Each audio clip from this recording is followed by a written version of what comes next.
Hey, welcome to the Fielder and the Fan. I'm the fielder, Adam Rosales. And I am the fan, Noah Watkins. Welcome back, everybody. Adam, good to hear your voice again. How have you been? Good man, been all right. It's good. Actually, not. I've been just okay. We've been playing well, but I've been okay. Well, we can get into that a little bit later, but Um, your family's well. Everything's good. yeah, everybody's well. I get to see my wife Callie and my kids in Chicago coming up, and I get to see you Uh, too. I was just gonna say, come on, let's talk about the most important person you get to see when you're in Chicago. Your favorite person in the world, Noah J. Watkins here. That's right. Adam, first off, I need to apologize to you. I we originally were supposed to do this podcast. Actually, we were supposed to originally start the podcast 10 minutes ago, but then I asked you if we could do it earlier, and you so graciously changed your schedule so that we can do it earlier. And then I went.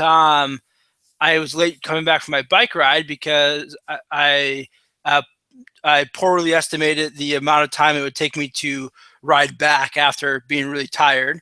I'm currently trying to drop some weight because I've recently realized that I'm fat. So, so anyways, I was doing that, and I got in about 10 minutes after we were supposed to start, and fired up the computer, which is my computer. I think is about 8 years old. In computer age, I'm pretty sure that's about 800 years old. And so it refused to work, and I tried to restart it, and then it refuses to log back in. I'm pretty sure that it is finally rest in peace. So I grabbed my wife's laptop, which is a MacBook Air, and it wouldn't allow me to download some drivers I needed in order to do the podcast. And Oh, so man. an hour later, actually an hour, like yeah, an hour and 10 minutes later, and three computers later, we're finally rolling. So Well, I great. apologize for that. So Well, that's all right. I just missed dinner because of you, but that's all right. you don't need dinner. That's overrated. Hey, actually, I'm the one who doesn't need dinner. We've established this already. Oh my gosh. So anyways, but yeah, so I've actually been pretty good. And like actually before I get into that, the saddest thing of this whole thing is so I did that bike ride. I went on like an hour bike ride, and I've been home for an hour, and I'm still out of breath. So that tells you how out of shape I am. But Oh man, you gotta pick it up, bro. but well, I've Whatever worked you out can every do. day this week, which is a big deal for me. So, and That's good, I think I've lost a whole 2 pounds. So, man. 2 pounds down and 48 to go. Hey, So those here we first go. pounds are the toughest, man. Yeah, that's good. Is that That's your actually goal? the opposite.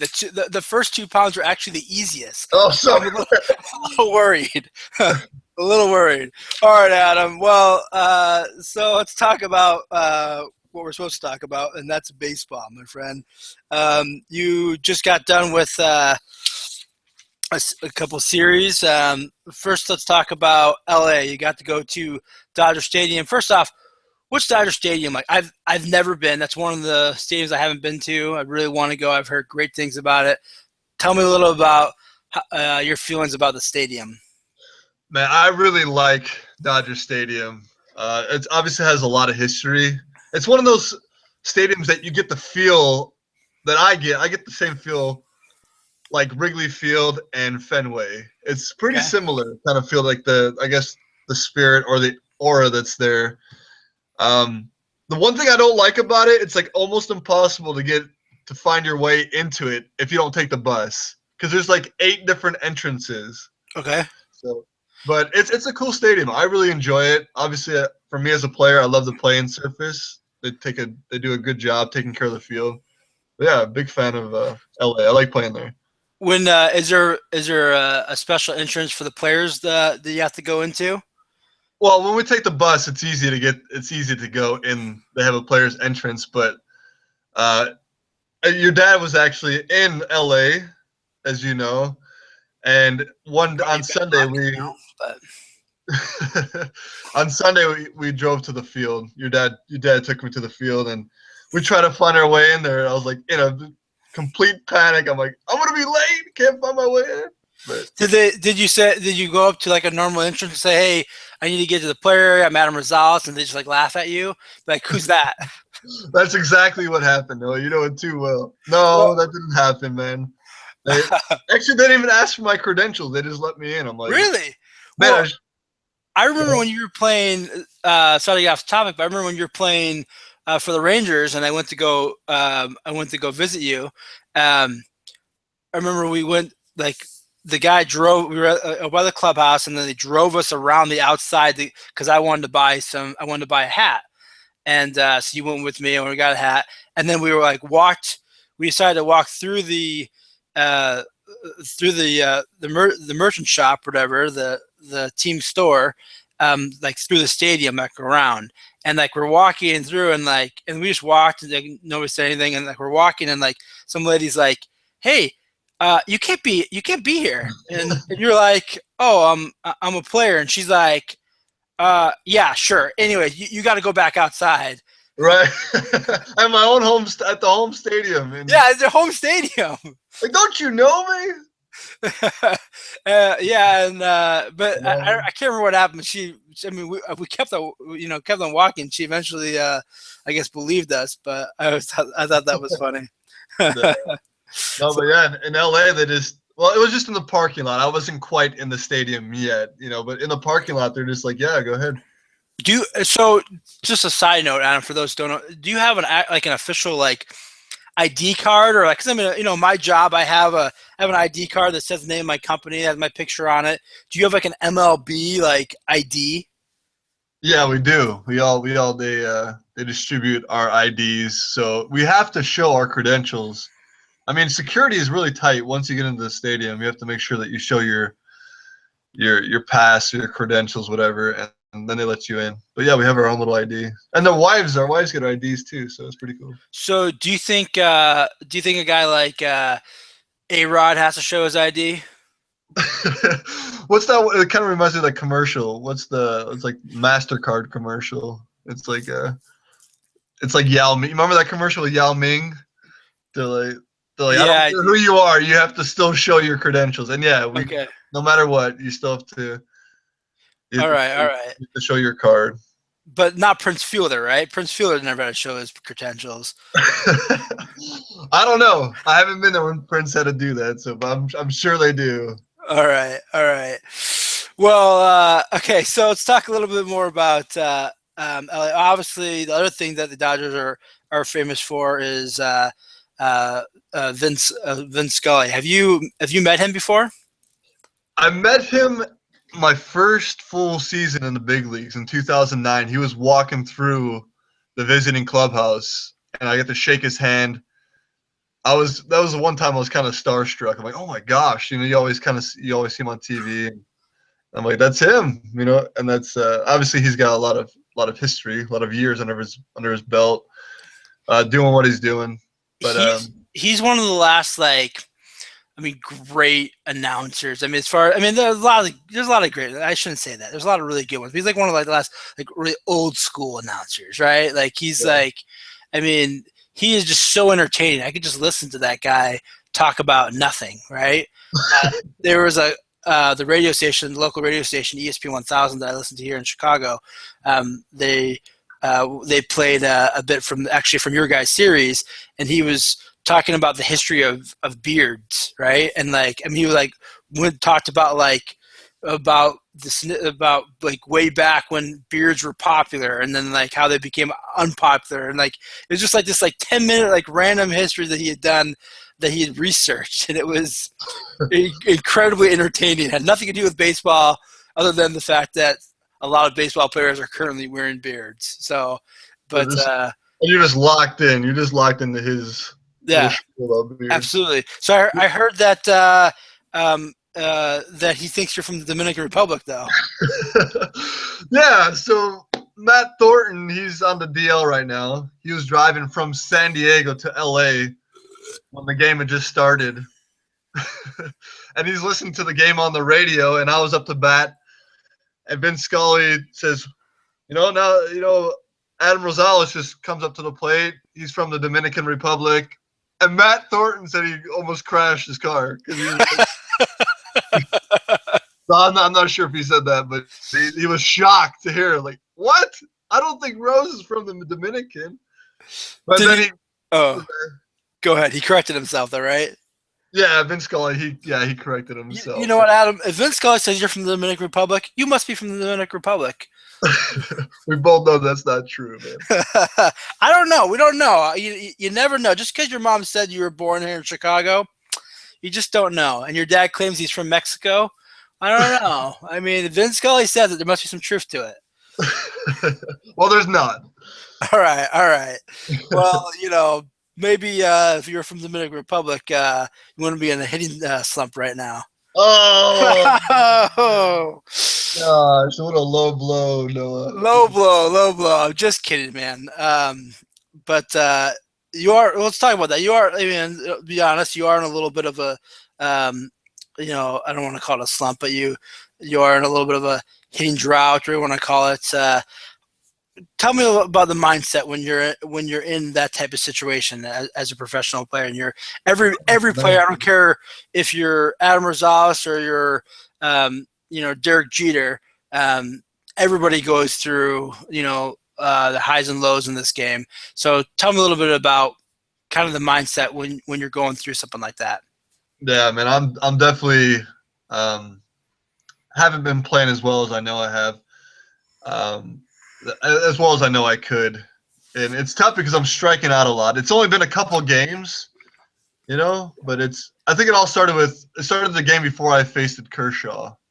Right? I struck out 4 times in that game, and then I'm like, oh man, I know I'm facing Kershaw tomorrow. And the game just kind of speeds up on you, and you start thinking about results. At least that's what I've been doing lately. You start thinking about the future, right? You start thinking about, I gotta get a hit. I gotta do this. I gotta do that. And you put way too much pressure. I'm putting way too much pressure on myself right now. I know I am. And all these close calls, they're going in the pitcher's favor, right? The inside pitch, the umpire's calling it a strike. The low and outside pitch, calling it a strike. And now I have to start I'm starting to swing at sliders in the dirt, and it's like the game just speeds up on you. And really, I mean, it helps just talking about it. As a young player, I wish I talked through my slumps a little bit more to my coaches instead of trying to internalizing it. And that's what I'm doing a little bit better. I'm talking through it. I'm learning. You learn a lot about yourself when you go through a tough time. Yeah, I mean, it's got to be frustrating especially when, like, I was watching the other day. I feel like it's kind of like when it started was you worked a full count, and you got a pitch that you thought it was a ball 4, and you went to walk, and the umpire called the delayed strike 3. I mean, and it was a ball. I mean, you saw the ball, and the on TV it showed it as a ball, but but the umpire calls it as a and obviously there's nothing you can do in that situation. Right. But I mean, it's got to be pretty frustrating when you're doing what you think you're supposed to do, right? You should do, right? Because you got to lay off on those, right? You lay off, you lay off, and then the umpire doesn't call it. But I mean, the umpires, get it right more than they get it wrong, right? When you say so. Yeah, for sure. I mean, they do a great job. But I mean, it's got to be pretty frustrating in that situation, right? Completely, it's very frustrating. But as I've matured as a ball player, I've learned to forget it quickly. Okay. Right? I've learned how to just separate my at bats. I forget it quickly, but then I jump too quickly into the next at bat. I'm already starting to think about the next at bat, and that's what's killing me. That's what's really causing me trouble right now. So, I apologize. What's your hitting coach name again? It's Alan Zinter. Alan Zinter. So does he pull you aside during this type of stuff and give you some advice, or does he just kind of let it lay? Like, what has he told you? Yeah, he does. He walks me through my bats. Just lets me know just to keep on doing what I'm doing. Obviously, I started swinging at pitches out of the zone because I got a little bit too aggressive. I just started speeding up. I wasn't really hunting my pitch, and we call him Zinner.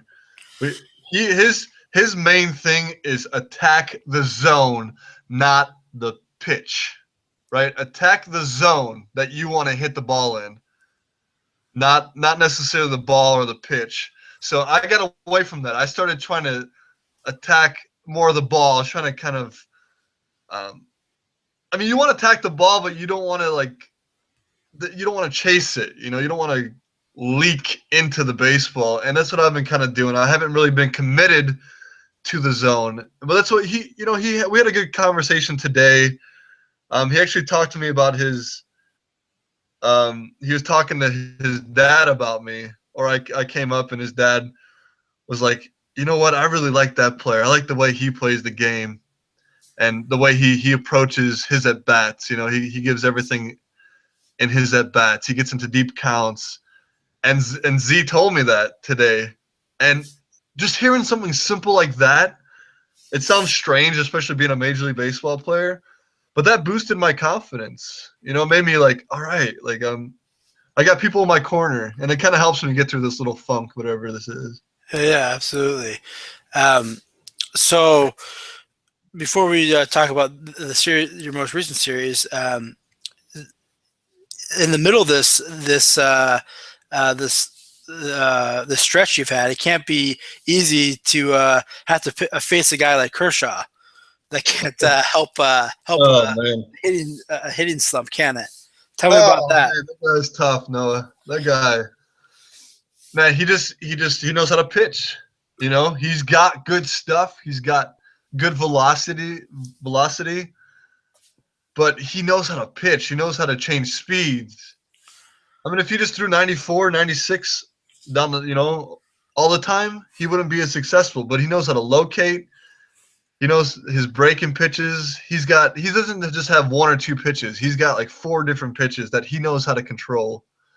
And hats off to him. I mean, he won the game for him. He won the game, pitching and offensively. He drove in the only run off of Drew Pomeranz, who threw one heck of a game, you know, in LA, but we just couldn't produce any runs for him. Yeah, that's crazy. He really did win that game because he actually won it with his bat as well, which is pretty incredible. But yeah, he's not arguably he's the best pitcher of the last 4 years in Major League Baseball. I mean, I think he's finished in the top 3 in the Cy Young the last like 5 years in a row now or something like that. I mean, the guy is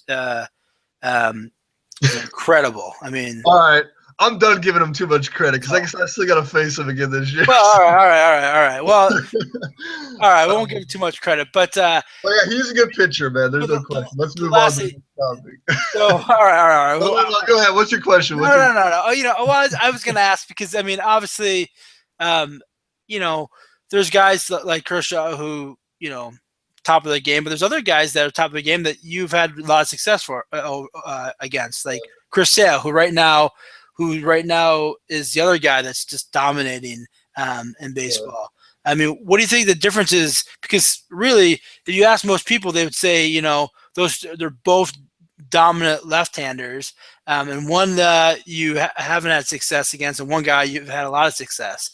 What would you say the difference is? The difference is that Kershaw is not afraid to just work inside, live inside, right? And he won't always rely on his fastball. He won't rely on his straight fastball. He'll throw his cutter, he'll throw his slider, he'll throw his changeup, all inside. I mean, he'll drop his changeup low and away. But Sale, for me, he comes right at me. He throws me fastball right over the plate. He thinks his 97 will beat me, but that's and sometimes it does. He's a really good pitcher, but man, that's what I'm geared up for. And his fastball tails a little bit out over the plate, and I mean that's for me personally that's the difference. Now next time I face Sale, he's gonna bust me all inside because. Absolutely, because I'm sure the Sale listens to our podcast. Hey, Sale, if you are listening, I'm a big fan. I live in Chicago, and I'd love to get some tickets and come see you play. Easy, bro. Right? Easy. Now look at all these. Hey, I'm just saying, I mean, a guy's got to do what a guy's got to do.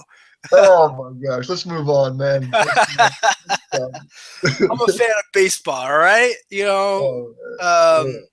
And the White Sox and the Cubs are both playing really good baseball right now, which is being here in Chicago. That's been a really exciting. There's been a baseball buzz in this town that I really haven't felt in quite a long time, where both teams are just starting off playing really, really good, and it's really exciting. So. Oh, that's good, huh? So yeah, and with Chris Sale, and then of course Arrieta as well. So with the Cubs, so that guy's also. Have you ever faced him before, Adam? No, I haven't. I haven't faced him yet. Well, this year, next week, right? Yeah, that would be awesome. It'd be a good challenge, definitely. I look forward to facing guys like that. You got nothing to lose, Yeah, absolutely. Okay, so after LA, you came back to San Diego, and you're playing the Colorado Rockies. Tell us a little bit about that series. Yeah, we just ended that series. So we took 2 out of 3 from them, which was really good because the NL West right now is very close. It's a tight race. I mean, we're in last place in the NL West, but we're only 3 games back. Right? I mean, it's so early right now. It's the beginning of May, but yeah, we had a good series against them.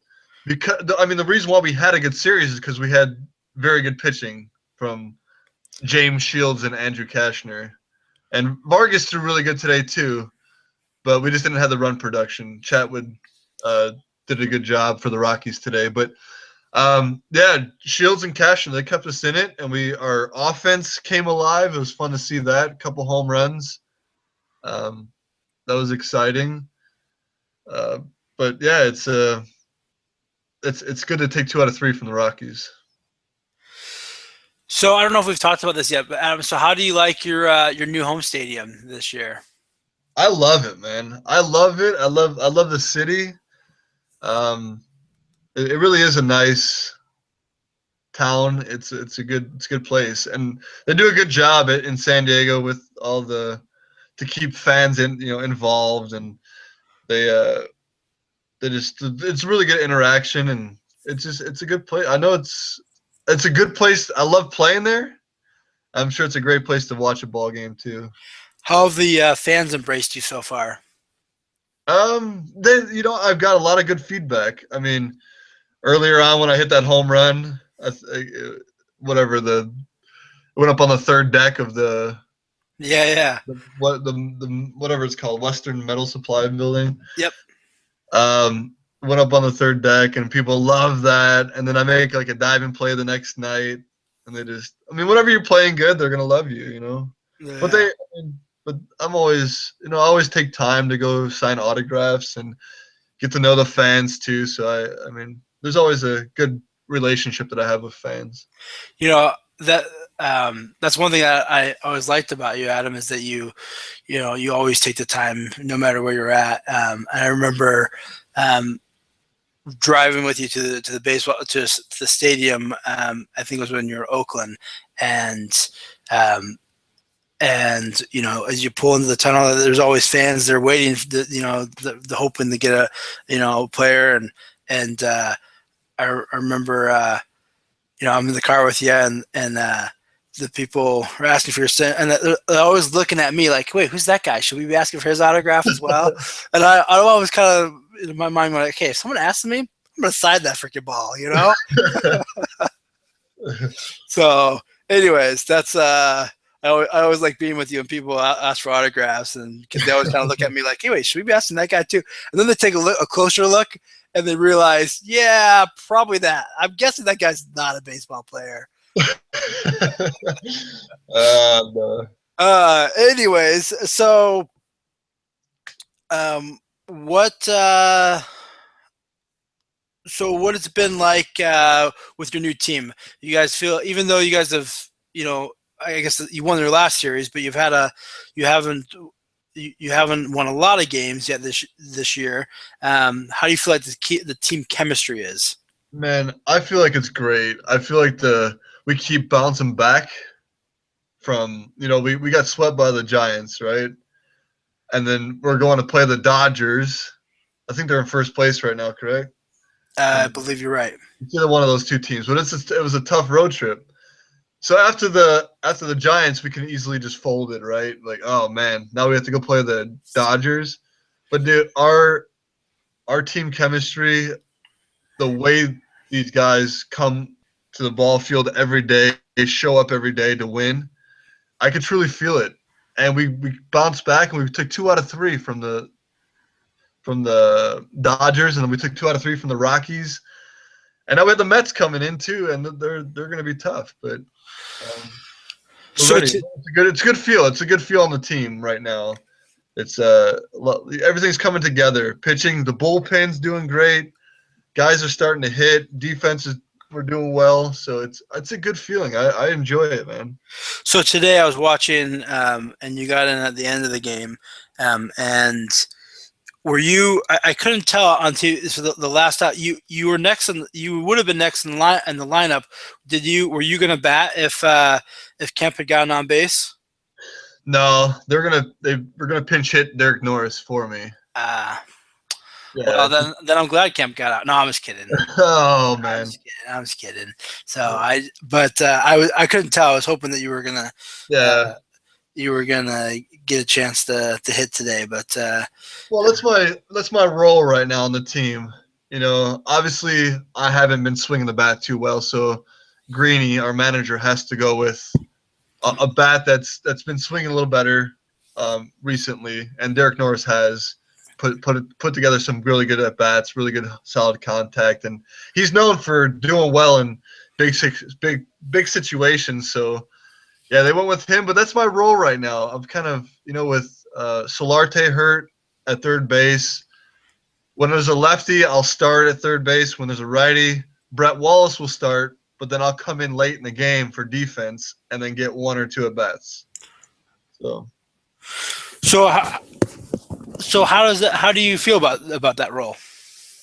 it's a role I've always had. Me coming up with the Reds. It's what I've always done. I've always been the utility player. I mean, I've had some stints where I'm playing every day. I played every day in Cincinnati, every day in Oakland, but the majority of my career has been coming off the bench or platooning, giving guys days off. So I don't mind it. I mean, whatever. Honestly, I always say to the media, whatever the team needs, I'm gonna do, and it's true. Like and I feel like I have that. That's what I bring to the table. Wherever they want to put me, whatever they need me to do, I'm gonna go out there. I'm gonna give 100% at it. So how did you become a utility player? Like, how does one become a utility player? Did you, before you were in the major leagues, did you prepare anyway to become a utility player? Talk about that a little bit. I don't know. I mean, my dad always encouraged us to play everywhere. I always came up as a shortstop, but my dad always said, "Go play outfield." He'd always hit us fly balls, and he would always encourage us to play a different. When I say us, I mean my brothers, my brother Will and David, and me. He'd always encourage us to play different positions, and my dad really liked the outfield a lot. So, but I never really played too much outfield until I went to Mexico. Right, that's where I developed a better understanding how to play outfield. But how I became a utility player, I learned. So I think for me personally, you could play any infield position. If you could play shortstop, you could play any infield position if you're athletic, right? And Yep.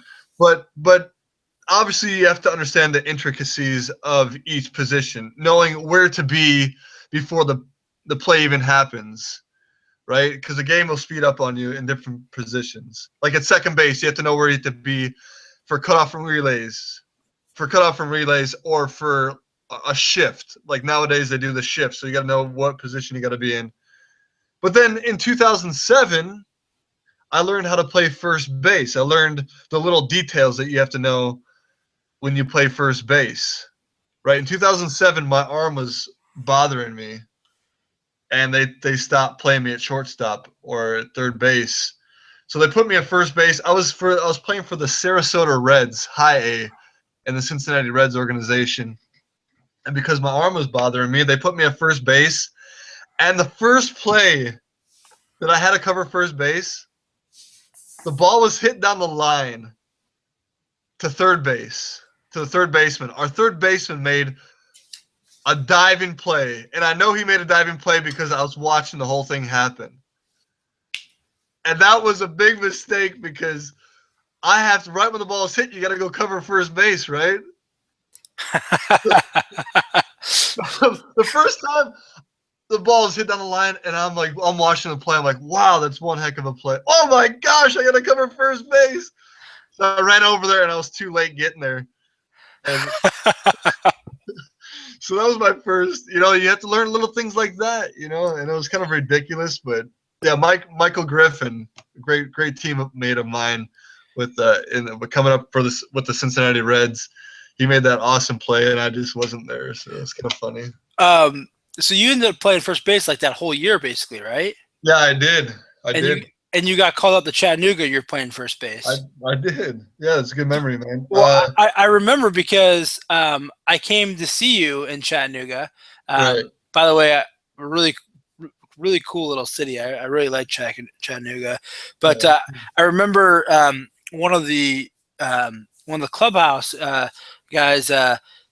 You'd asked them if they would come pick me up from the airport, and because it was like really close to game time, and I'm sure you paid them or something because you didn't have quite that pool back then. But I didn't have any money back then in AA, man. So maybe but they were college kids. They were no, they're really nice, man. They're really nice. I wish I remember their name, but I remember. So I was talking to this kid, and he was telling me, how much he really liked you and really, just as a person, but then also was talking about how he thought you were a heck of a first baseman, really good. And I was like, oh, that's funny. I was like, because I've never seen Adam play first base before. I'm really excited to see him play first. And he's like, what do you mean never seen him play first?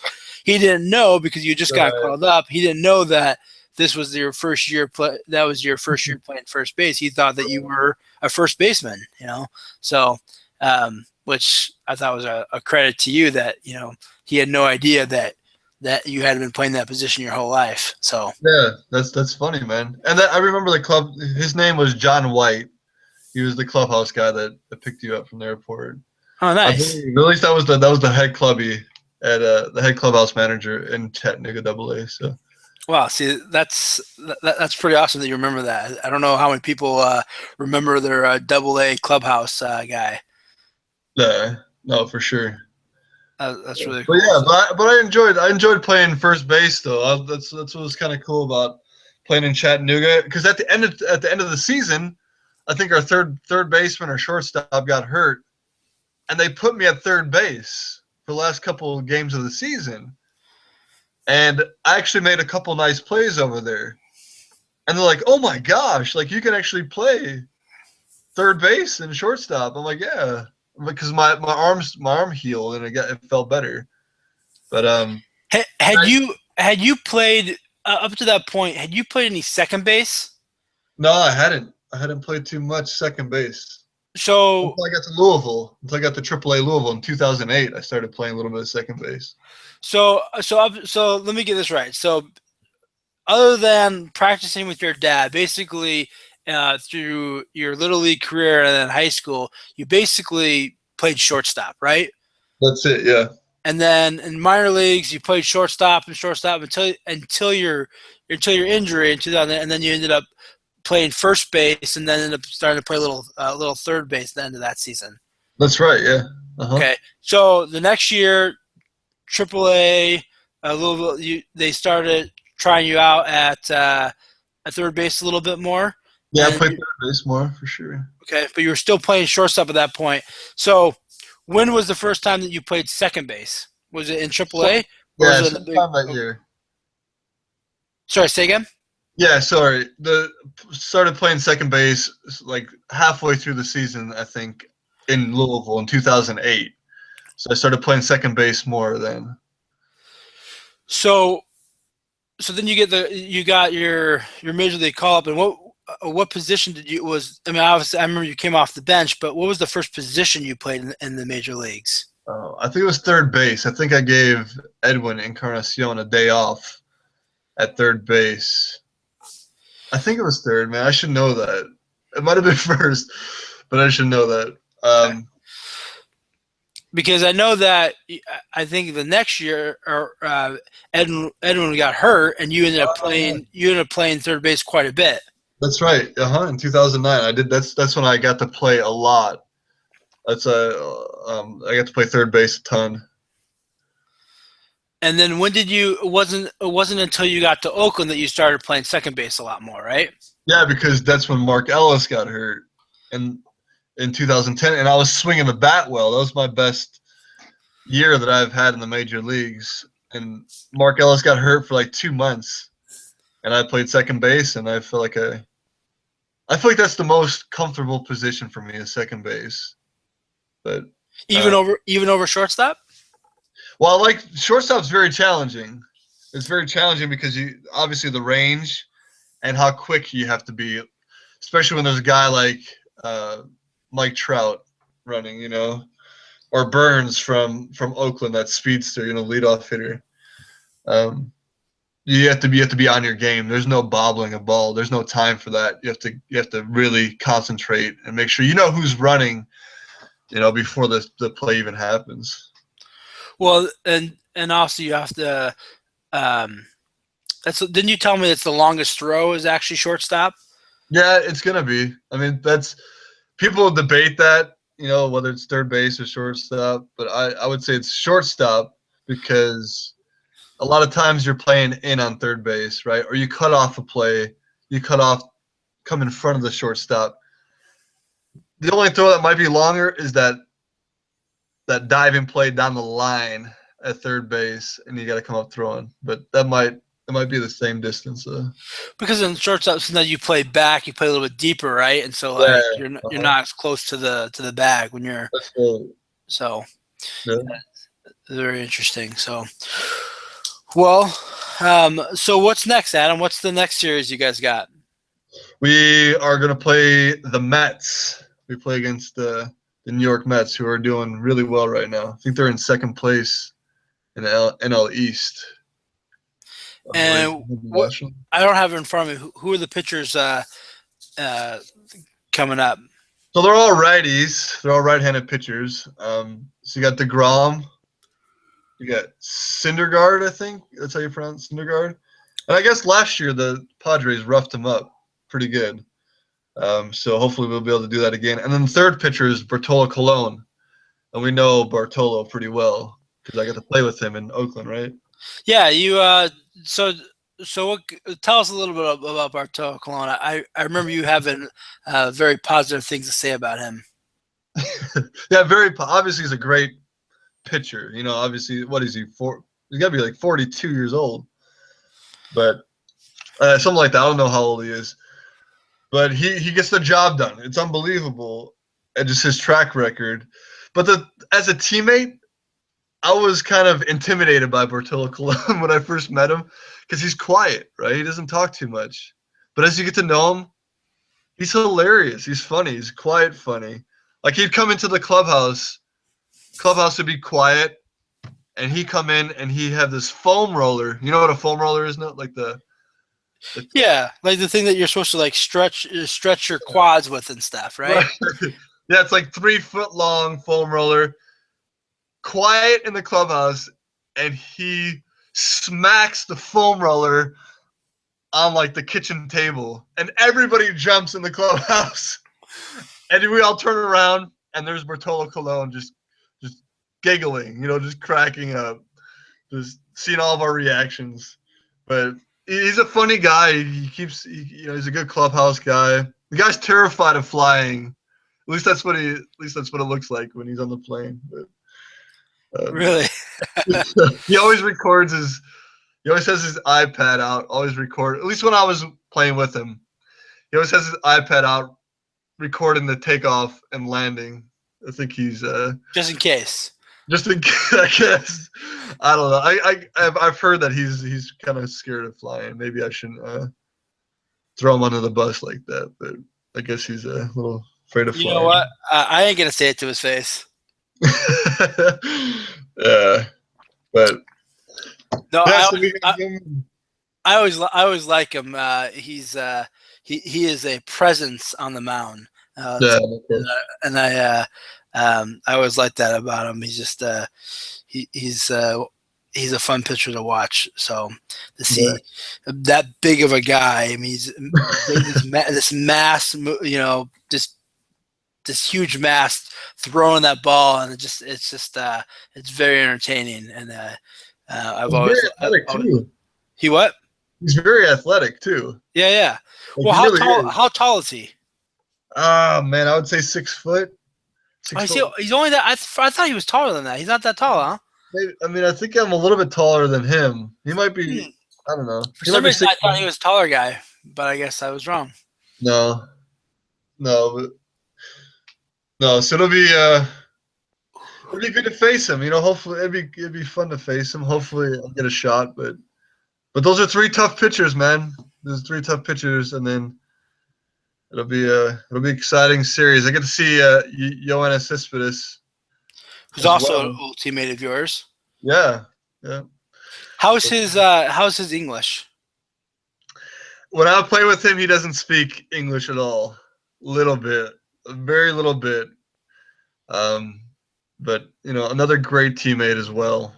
I really enjoy playing on this team. So, has his English gotten better and your Spanish gotten better since you last saw him? I'm sure his English got better. My Spanish is always suspect. I'm always trying to work on that, but it's kind of a joke. But in all honesty, you can have a conversation with a guy, right? I mean, you know enough Spanish to. I mean, it might be broken up, but you can communicate with the Spanish players, right? Yeah, for sure. And I think I've got a little bit better at speaking Spanish because I took 2 classes actually this past off season. Online. I'm trying to finish my degree. I only had 4 more classes left to get my bachelor's degree at Western Michigan, and I'm just gonna take them all online just to get a general studies bachelor's degree. But I took 2 Spanish classes, so hopefully my Spanish got a little bit better. I feel like it has, but it's still kind of. My teammates just laugh at me when I try to. And sometimes I shock them, though. Yeah. What do you shock them with? Do you have a little shocker? Oh wait, just kidding. Well, I always got a little saying that I'll say that I learned earlier on in my career and throw that at them, and they're pretty shocked. But anyway, what's the same? It's juego todos los días como si fuese el último. Oh, okay, cool. Yeah, see, it sounds like I know how to speak Spanish, but it's all out of memory. So what did you just say? You don't want me to repeat that in English. What? No, I'm just kidding. It means play every day like it's your last. Okay. So it's yeah. But anyway. I like it. It sounded like my order at the local taco hut down the street. But easy, bro. I'm just saying, I heard something that sounded like fajitas, so that's all I know. that's what you get out of it, huh? That's what I got out of it. Something about food. That's usually always something about food with you, man. Absolutely. Hey, food, you don't get 2:30 by not thinking about food, right? I guess not, man. Anyways, so how is the side business going, Adam? Your website. It's going all right. I mean, it's actually pretty slow still right now. I think kids are just so busy with their seasons right now that it's just tough to reach young players. Like I said before, I think it'd be cool, like if I was a young player, I would take it in a heartbeat to talk to a major leaguer and kind of, have the challenges from a Major League Baseball player. But I think they're so busy with what they're so focused on what they're doing. I think, like in the off season, in the fall, in the winter, especially when they're indoors, they'll probably take to it more, and that's what I'll be able to focus more on and help them more with what I'm trying to do. So what's the website again, Adam? It's baseballutility.com. Like, we talked about being a utility player. That's why I came up with the name. That was pretty kind of summed up who I am, baseball utility. Yeah, but hopefully kids start taking to it. I think it's a cool little program, and kids start taking to it. And obviously, again, I'm all about giving back and helping young players and even helping facilities. I give back to facilities and I give back to little leagues as well. If they get a certain amount of their players to sign up with our little program, then I'll start giving them baseball equipment, right? I'll start giving them. Say they get 20 kids to sign up, I'll send them a brand new bucket of baseballs, or brand new tees, and then eventually I'll be able to give them brand new hitting machines like the Hack Attack hitting machine, which is really cool. But I don't know. I mean, it's slow right now, but it's cool. It's a cool little endeavor that I'm learning a lot from it, but it's cool. Well, that's awesome. I mean, you have a passion for the sport, and it's always nice to see when someone wants to give back to something that they have so much passion for, and I think that's kind of what you're trying to do. So. Yeah, no question. That's exactly my goal. So I got an important question for you. I understand that our podcast came up in an interview you had. Yeah. I guess I had an interview with Fox Sports. I think that's right, with the San Diego Padres Fox team, and I guess a couple of guys listened to our podcast. Wow, those are the two guys, huh? No, there's actually been there's been good feedback. No, there's been a lot of good comments, and I mean, yeah, I know you're just kidding, but it's pretty neat to hear that people are interested. Yeah, that's what I'm doing. I'm kidding. No, it's cool that I've been doing obviously the podcast, and I do the blogs. I write as well, which is kind of therapeutic for me. Yeah, no, we can get into that in a second because I actually would like to talk about that. But here's the important question I wanted to ask. So they brought up the podcast. Was my name mentioned? I just said the fan. What? No, I think I did. I said my cousin.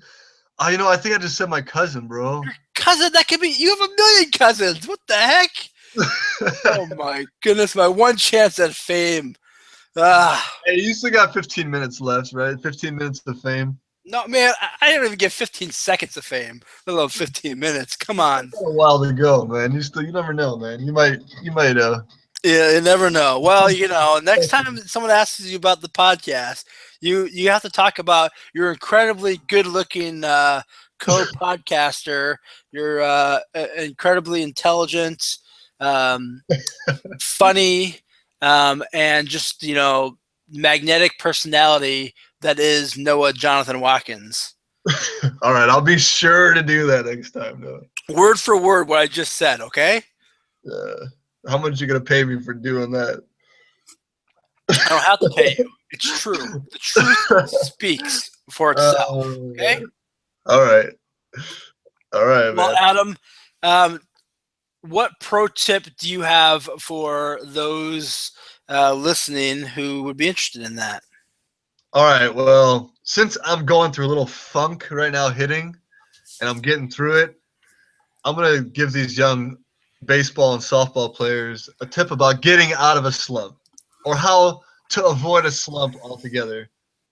And for me, I like sitting by my locker after the game and going through every at bat that I have, and I go through the pitches, and I really focus on whether I swung at a balls or strikes. And I want to make sure that I swing at strikes. So I think about that. I'm like, okay, I really have to focus on swinging at strikes. That's the name of the game. Strike, strike, strike. Swing it your strike. So I plug this into my phone. I plug like a little I just log it into my phone and I keep track of it. And the key here though, the tip that I really want to give you or the young ball players out there is that you have to take 10 at bats at a time. Right? Once those 10 at bats are done, whether you went 0 for 10 or you went 6 for 10, whatever happens, no matter what, they're gone. You separate them and you're on to the next 10. And in those 10 at bats, the challenge is to get 3 hits, but to hit the ball hard at least 5 times, at least half the time. And that's pretty challenging. It's a hefty challenge to hit the ball hard, especially in the major leagues for me. Like as a young player, you might want to challenge yourself to do 7 out of 10 times, hit the ball hard. But I keep track of my hard hit average. I don't keep track of my batting average. I really focus on hitting the ball hard. So that's what really helps me stay sane while I go through a little funk like this. But I know I'll get out of it. I know that the next 10 at-bats are coming, and I'll do a lot better the next 10 at-bats. So that's my tip for today. Well, good. I think the real root of the problem was my dad was with you this entire road trip, and I think he was just bad luck. So I try to go ahead. I try to give your dad all the clues to get the heck out of Dodge, but he didn't quite take them. I know, I mean, just hey, obviously, you're not rubbing off. When I come to see you, you hit, man. Yeah, man. What the heck? Come on now, hop on a flight, bro. Hey, you know what? How about you hop on the flight? I'm going to Chicago because I don't have a choice, man. I gotta go. Before we end, let's talk about that a little bit. How excited are you to be coming home? I'm really excited, man. I really am to see family. I haven't seen my wife and my daughter Juliet, my son Adrian. I haven't seen them in 2.5, 3 weeks now. Yeah, but how long's it been since you've seen me? I don't really care how long I haven't seen you in, bro. I'm just kidding. Are you kidding me? Come on now. I haven't seen. When was the last time I saw you, man? It's gotta be off season. Oh man, yeah, off season. Gotta be like 4 months ago. No, I saw you in January, I guess. Yeah, January, man. Just like that, it goes quick. Yeah, man. I'm looking forward to seeing you. I'm looking forward to seeing your family and the rest of my family. Your dad won't be there. He'll still be out here in California visiting your sister Amy and your brother-in-law Andy. Sure. My sister Amy and my brother-in-law Andy get first name recognition on our podcast, and I don't get first name recognition on your interview. I mean, come on now. I got some crap from Amy last time I didn't mention her name for the perfect game. She was at the perfect game, so I had to make sure I mentioned her. Oh, okay. But anyway, just as long as your dad's not in Chicago, we're good. Wait, does that mean your dad's awesome, man? Your dad is so good to spend time with him. Well, I'm very excited that you're coming to Chicago. I'm going to all 3 Cubs games, and then you're going to be at the Brewers for 4 games. And I'm going to 3 of the 4 Brewers games, and I'm going to when you Thursday night. I'm gonna drive down after work to the Brewers game, which actually where I live in Chicago, I live on the north suburbs. In all honesty, it probably takes me same amount of time, maybe even a little less, to get to the Brewer Stadium than does get to Wrigley, just because Wrigley, the traffic is usually a nightmare. Horrible, man, yeah. And so especially like after the game or before the game, going down to Addison, I mean, you can't avoid going. You have to drive down to Addison for a few miles or one of the roads alongside it, and it's just like bumper to bumper. I remember when I used to live about 3 miles from the stadium, just off of Addison, and when a Cubs game was going, I could ride my bike like faster. It would take me faster to get to the stadium on my bike than it would by car, by like twice as fast. So that's the type of traffic you're dealing with. So, but anyways, especially now when the Cubs are playing so well and all the fans are coming in. Because you Chicago Cubs fans are so fair weather that sometimes they don't even show up. That's not true. That's not true. You're talking about the wrong side of the city. Now, the White Sox were playing great baseball right now, and last night it was like 65 degrees, and there was like 15,000 people at the stadium. That's just shameful. Wow, that's literally fair weather fans, man. That's shameful. So no, I mean, but I don't know. Anyways, I don't want to. I'm not going to White Sox bash because I actually like the White Sox just fine, even though I'm a Cubs fan. But it's a shame that they're playing this good and their fans aren't coming out to see them. So, but anyways, off topic. But what I was trying to say is that so I'm gonna go to the game and on Thursday night, and then I'm gonna drive back home. And my wife she's from Milwaukee, so she's gonna stay with her parents, and then I'm going to work again on Friday, and then after work I'm gonna drive down for the game again. So I'm gonna be going back and forth. But I couldn't be more excited. I love baseball, and it's even better when your cousin and one of your best friends is playing professionally, and you get to watch them play. So I'm looking forward to it. I'm looking forward to bringing you some good luck.